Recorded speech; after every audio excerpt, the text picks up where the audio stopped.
Warning: the SCP Foundation database is classified. Access by unauthorized personnel is strictly prohibited. Perpetrators will be tracked, located, and detained. Item Number SCP-143. Object Class Euclid.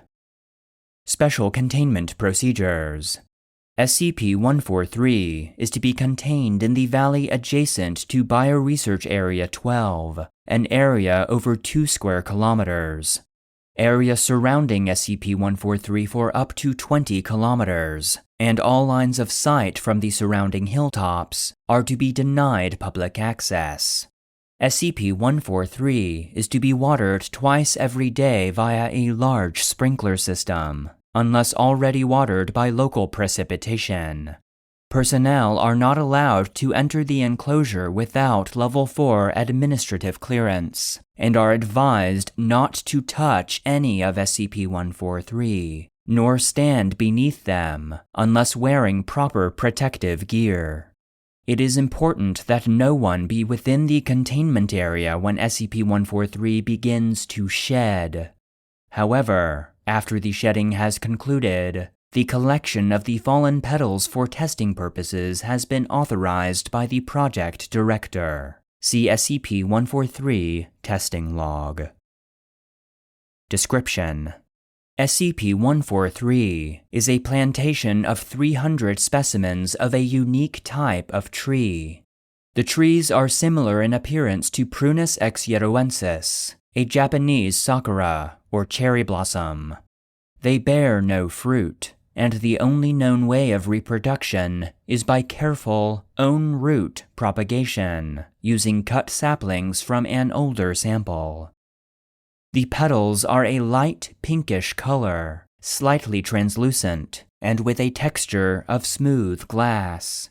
Care must be taken when handling the petals, as their edges are razor sharp and can easily slice through flesh if mishandled. The wood and bark are a light grayish color, with a texture expected of wood, although the grain is very smooth to the touch. However, the petals and wood of these trees are much harder than most natural or man-made substances, reaching up to 5,000 HB on the Brinell scale, and withstanding temperatures of up to 1800 degrees Celsius.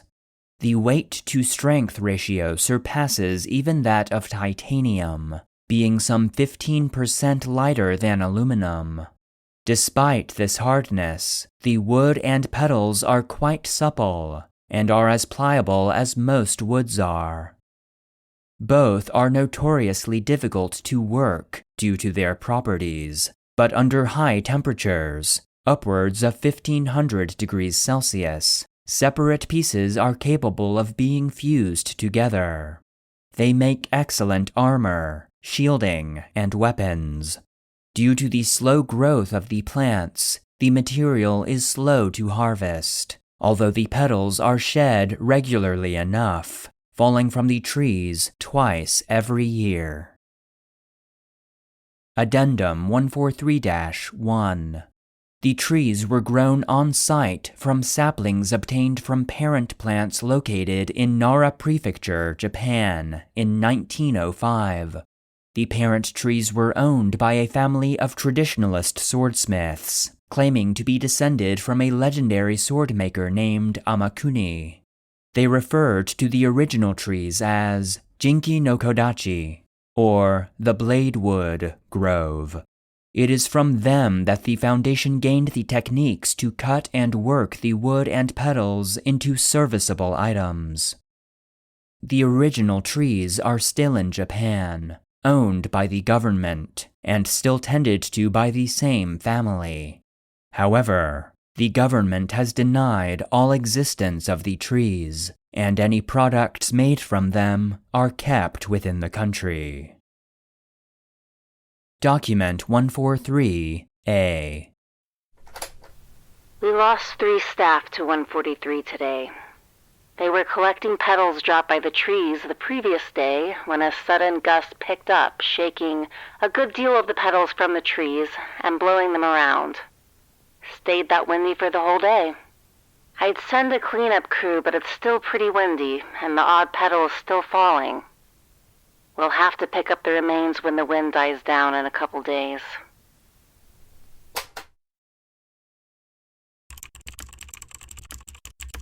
SCP-143 Testing Log. The following tests were conducted shortly after the second bi-yearly shedding of petals produced by SCP-143 occurred. Test 1. Item: SCP-457, a sentient being composed of flame that, when provided enough fuel, grows to humanoid form and intelligence. Procedure: petals taken from SCP-143 were introduced to SCP-457 to test their heat resistance against heat sources of anomalous origins. The use of gasoline to act as an accelerant was authorized during this test. Results: SCP-457 maintained an average temperature of 870 degrees Celsius without the use of an accelerant. At this temperature, SCP-143 showed no signs of igniting. Gasoline was provided to SCP-457 at a rate of 2 liters per minute to increase its core temperature. At 1500 degrees Celsius, the petals became red hot and were determined to be pliable. Gasoline continued to be provided to SCP-457 until its core temperature reached 1800 degrees Celsius, at which time SCP-143 began to display signs of igniting. At 1850 degrees Celsius, SCP-143 ignited and fused together. The sprinkler system connected to SCP-457's containment chamber was then activated. Notes: following the results yielded from testing, requests to use SCP-143 have been approved for use in producing armor, shielding, and weapons for Foundation personnel. Further testing with SCP-143 and non-anomalous heat sources yielded the same results as testing with SCP-457. Thus suggesting that the melting point of SCP-143 is 1800 degrees Celsius. Further testing with SCP-143 and other heat sources of anomalous origins is currently pending approval. Due to the results gathered during testing, the sprinkler system inside of SCP-457's containment chamber has since been reinforced using SCP-143. Test 2. Item: SCP-890, a human surgeon capable of operating on machines as though they were composed of living flesh. Procedure: SCP-890 was provided with a set of handcrafted scalpels produced with the petals taken from SCP-143. SCP-890 was then instructed to operate on an HP brand copy machine that had short-circuited the week prior. An identical machine with a similar electrical problem was also given to SCP-890, along with a set of standard scalpels. SCP-890 was instructed to perform 2 separate operations using the different set of tools, and provide feedback on the differences of the procedures. Test 2A. Item used: 1 HP PageWide Pro 477 copy machine. Parts repaired, wiring and circuit board. Tools utilized: scalpels produced using SCP-143. Procedure: SCP-890 began the procedure by making a 7 cm incision into the back panel of the copy machine. After exposing the wires and circuit board, SCP-890 quickly identified the faulty wires and began to extract them. After disconnecting the wires from the circuit board, SCP-890 removed the circuit board by making 4 small incisions on the sides of the object. Once removed, SCP-890 replaced the circuit board with a new one, and proceeded to remove the defective wires by slicing them with the scalpels produced with SCP-143. SCP-890 effectively rewired the circuit board, and proceeded to place the portion of the back panel of the copy machine back into place, before stitching the area closed, ending the procedure. Results: the procedure lasted 35 minutes before concluding. After 3 hours, the copy machine used in this experiment was deemed fully operational. Test 2-B. Item used: 1 HP PageWide Pro 477 copy machine. Parts repaired: wiring and circuit board. Tools utilized: scalpels taken from the medical wing of Site-17, produced by Redacted. Morton Ltd. Procedure: SCP-890 began the procedure by making a series of incisions along the back panel of the secondary copy machine. As SCP-890 began to lift the severed portion from the machine, additional cuts were necessary in order to completely separate the piece from the main body.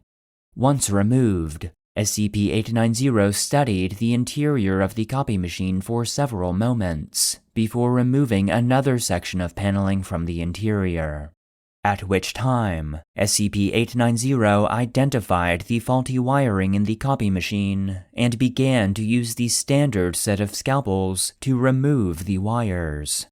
Several cuts were needed to completely sever the wires from the main circuit board. When the wires were disposed of, SCP-890 proceeded to remove the circuit board with a series of 9 large incisions made not only to the circuit board itself, but also the surrounding area that was connected to the circuit board. After removal, SCP-890 replaced the circuit board and wires without further hindrance, and successfully replaced the back panel, ending the procedure. Results: the procedure lasted 3 hours and 6 minutes before concluding. After an additional 18 hours, the copy machine used in this experiment was deemed fully operational. Notes: any further testing completed with SCP-890 is to be documented extensively, and the objects involved in the testing process are to be monitored until such a time that they are deemed fully operational. Statement by SCP-890. The first surgery went swimmingly. I was able to perform the surgery quickly, and I've significantly increased the lifespan of my patient. The recovery went marvelously, and they were able to bounce back from the surgery almost immediately. The second patient was a bit more challenging.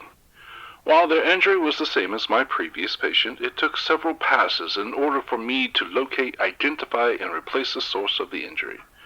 It was also significantly harder to replace the injured organ during the second surgery. During the previous operation, the arteries cut like butter under the blade, but during the second, I had to make numerous incisions that would have otherwise been unnecessary. I suspect an extended recovery time for that patient will be necessary. Notes: SCP-890 has been given permission to utilize the scalpels produced using SCP-143 in all future procedures that may occur.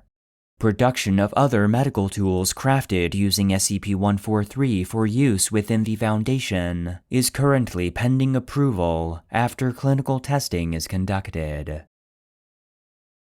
Test 3.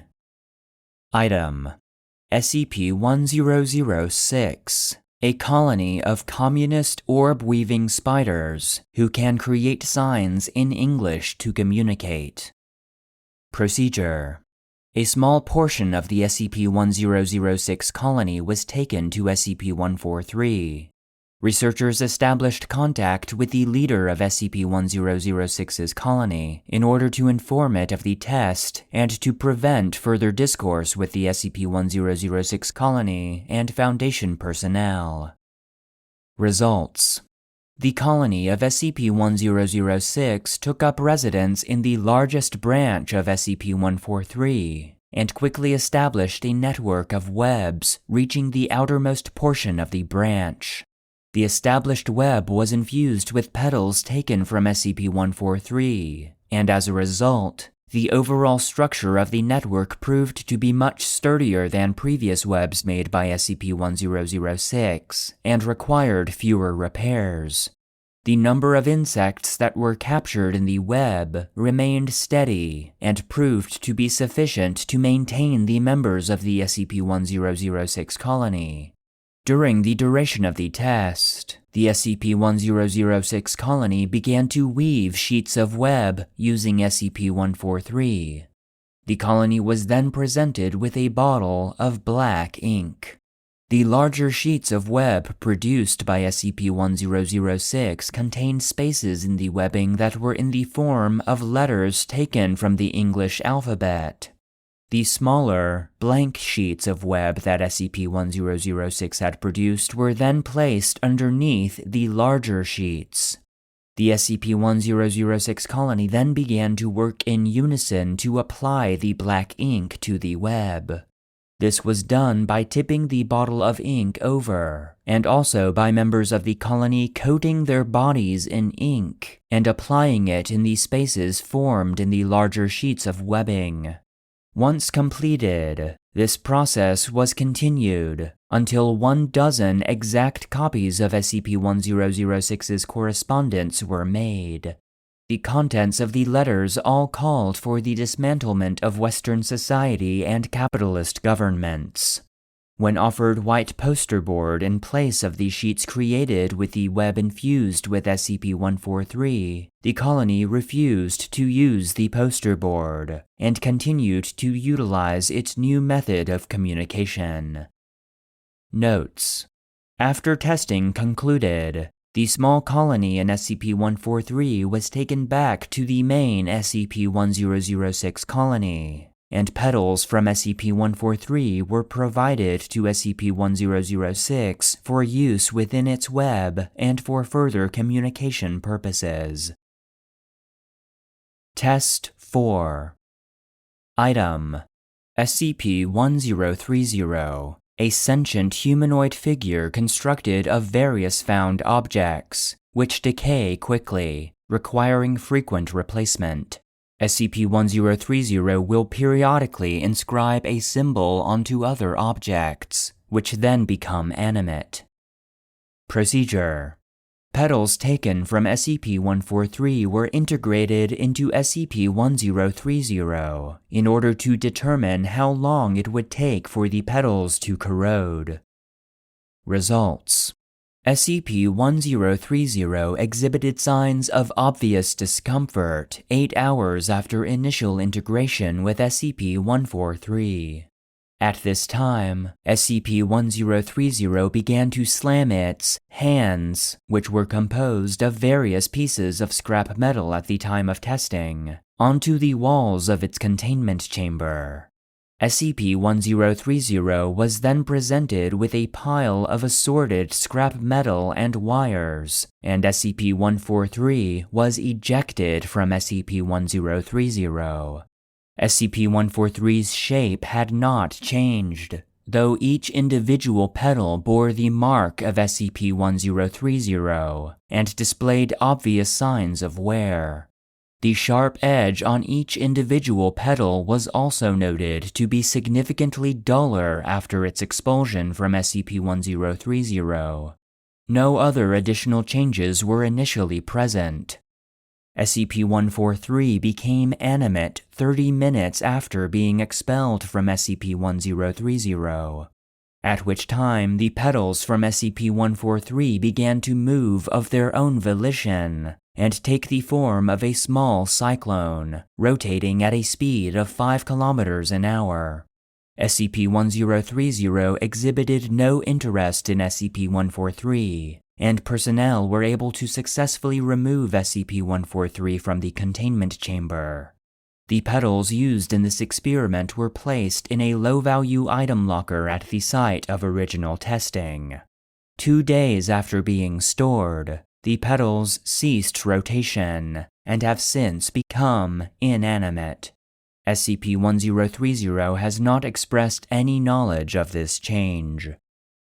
Notes: standard metalloids presented to SCP-1030 for self-repair were typically ejected after a period of time ranging between 30 minutes and 3 hours, at which time the metalloids would either be highly corroded or almost entirely dissolved. Due to the prolonged period of time that SCP-143 was able to be integrated into SCP-1030, and the limited amount of corrosion that appeared on SCP-143 after being ejected, requests to use SCP-143 as a more efficient source of self-repair material for SCP-1030 has since been approved. Test 5. Item: SCP-1048, a sentient teddy bear, capable of creating crude replicas of itself using various materials. Procedure: request for testing denied. Notes: several weeks prior to the first appearance of SCP-1048-A, SCP-1048 approached a researcher at Site-24, the initial site responsible for containment of SCP-143, and provided a hand-drawn picture to the researcher. The picture depicted SCP-1048 standing underneath a tree surrounded by petals. The researcher in question denied SCP-1048's request, and due to the events that occurred afterward, any testing with any SCP-1048 instance and SCP-143 is strictly forbidden. The petals that are produced by SCP-143 are not currently thought to be the material that SCP-1048-C is composed of. Further testing, contingent on the containment of SCP-1048-C, is required. Test 6. Item: SCP-1100, a complex organic substance that anomalously transforms plant and animal life into variants that are highly dangerous to humans. Procedure: SCP-143 was introduced to the aerosol produced by SCP-1100. This test was conducted in a controlled setting at Biocontainment Site 71. Results: 30 seconds after initial exposure had occurred, automated testing of the petals revealed that their hardness, as well as sharpness, had increased, reaching 6,500 HB on the Brunel scale.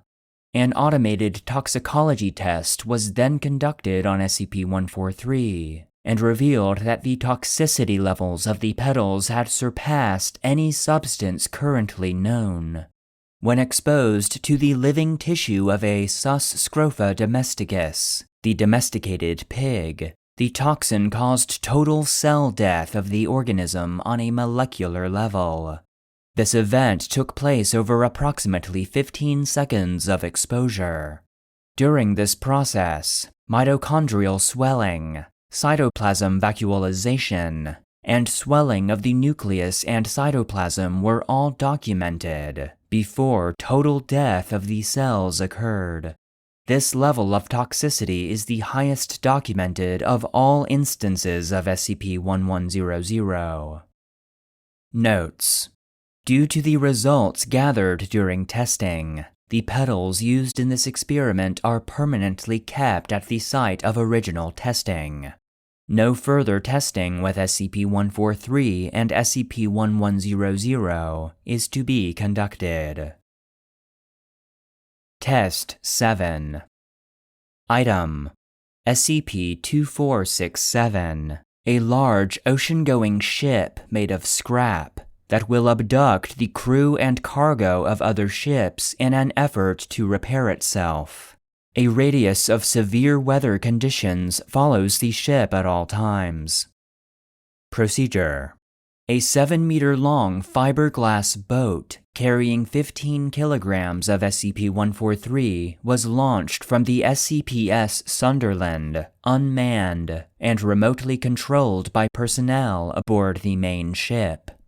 Upon entering the 5-kilometer radius of SCP-2467, heavy rain began to fall, and wind speeds reaching 40 kilometers an hour were documented.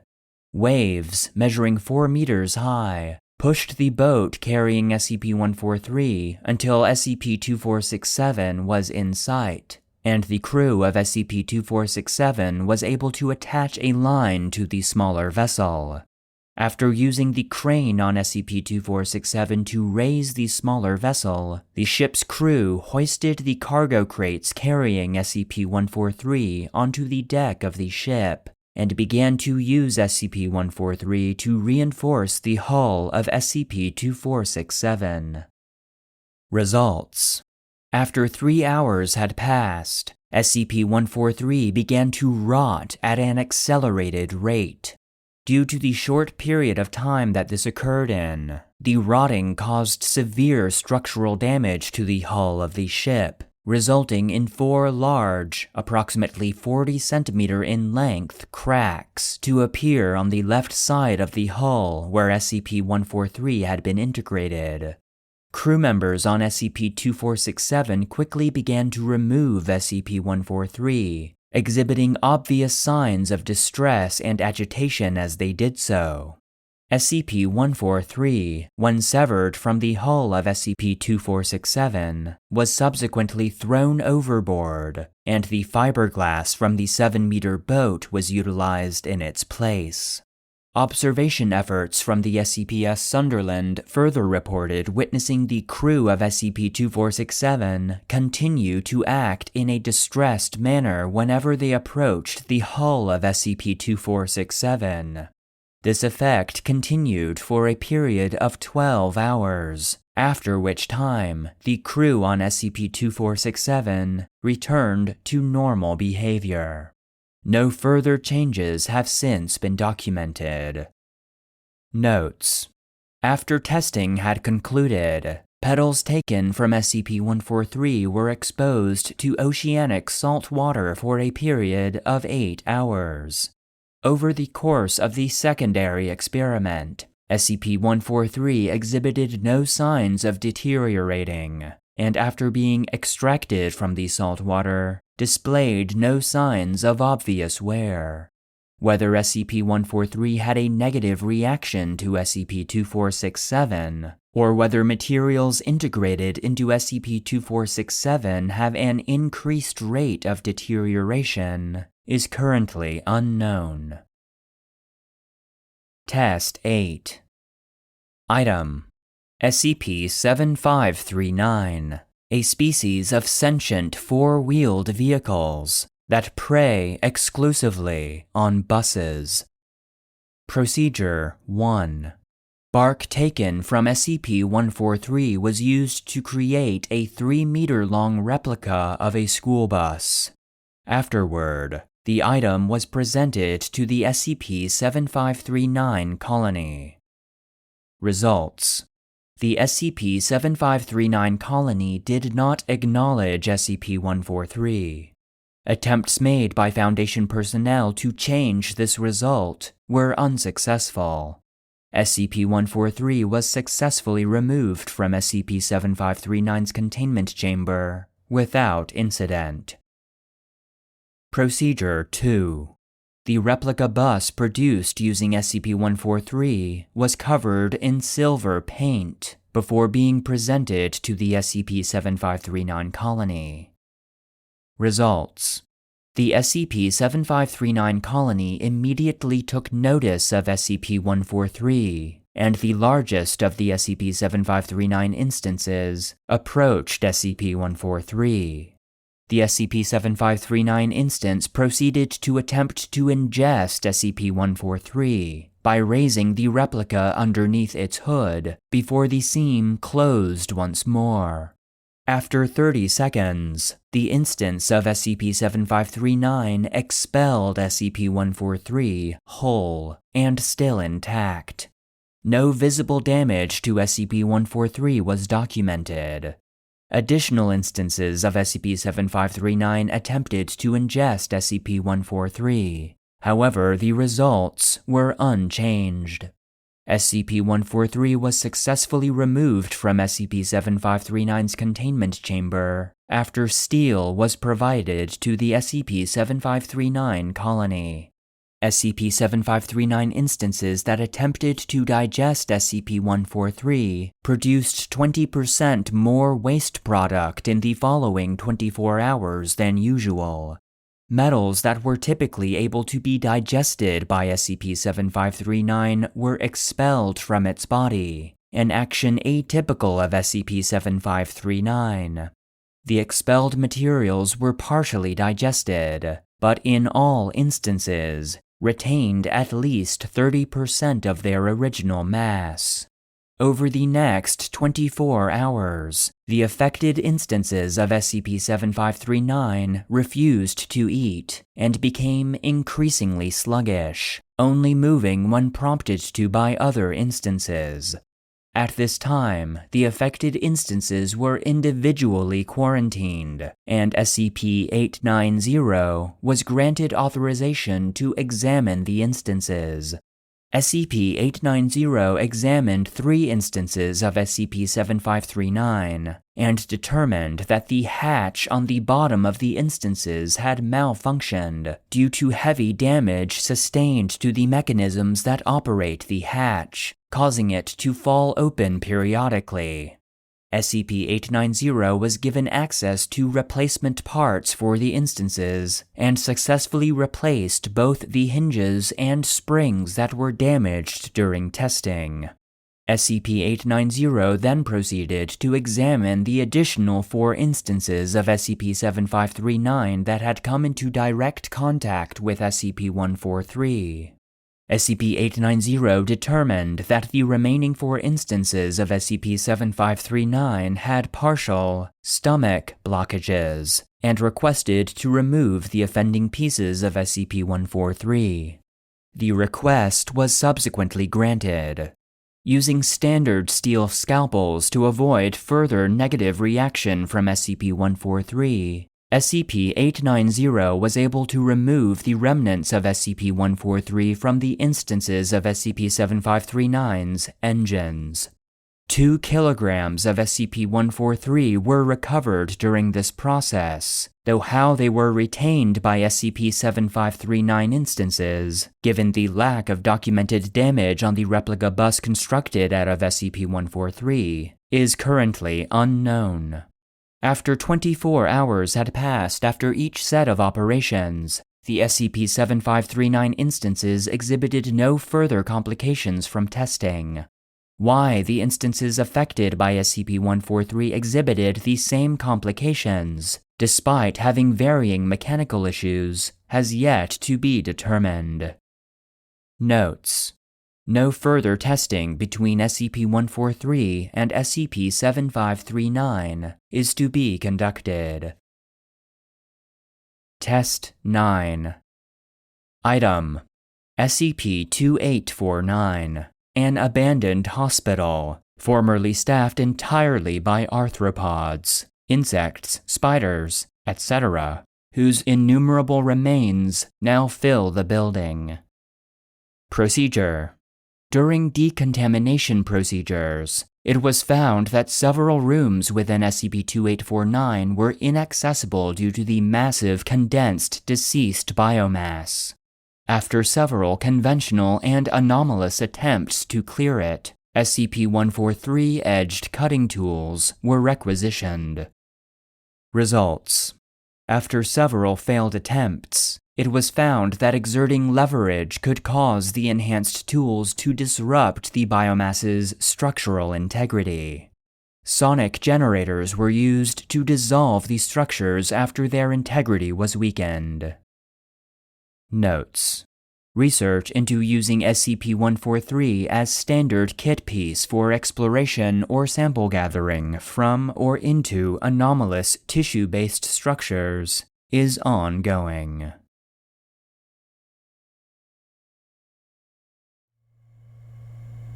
End of file. The SCP Foundation database is produced and narrated by Joshua Alan Lindsay. SCP-143, The Bladewood Grove, was written by Kain Pathos Crow, and the SCP-143 testing log was written by various authors. The voice of the researcher was Brittany Carlton, and the voice of SCP-890 was Breck Wilhite. Support for the database is solely provided by our patrons on Patreon. Please consider supporting the show at patreon.com/the SCP Foundation database to gain access to exclusive benefits, including bonus content, joke SCPs, merch, the ability to request episodes, and an invite to our private Discord server. If you enjoy the database, consider leaving a rating or review, and stay connected by following any of our social media profiles. Links can be found in the episode description.